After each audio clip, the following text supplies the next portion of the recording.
কিছু লোক তাদের হাতে অনেক বড় বড় নখ, এই নখগুলো সাধারণ কোনো নখ নয়, এগুলো লোহা পিতলের নখ, অনেক বড় বড়। তারা সেগুলো দিয়ে তাদের মুখ আঁচড়াচ্ছে এবং বুক আঁচড়াচ্ছে এবং সেখান থেকে রক্তক্ষরণ হচ্ছে।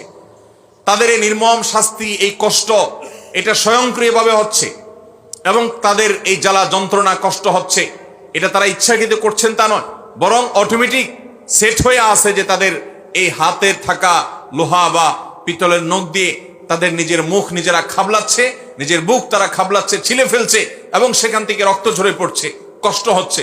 নবী সাল্লাল্লাহু আলাইহি সাল্লাম জিজ্ঞাসা করলেন জিবরিলকে, এরা কারা, কেন তাদের এই শাস্তি হচ্ছে? তখন জিবরিল বললেন, এরা হলো সেই অপরাধী যারা দুনিয়াতে যেখানে সেখানে বসে গীবত শেকায়েত করত, মানুষের পেছনে মানুষের দুর্নাম করত, মানুষের পেছনে সমালোচনা করত। কারোর দোষ হয়তো আছে, কিন্তু সেই দোষটা তার সামনে না বলে পেছনে অন্যদের কাছে বলে বেড়াতো। এই অপরাধের কারণে তাদের এই শাস্তি হচ্ছে।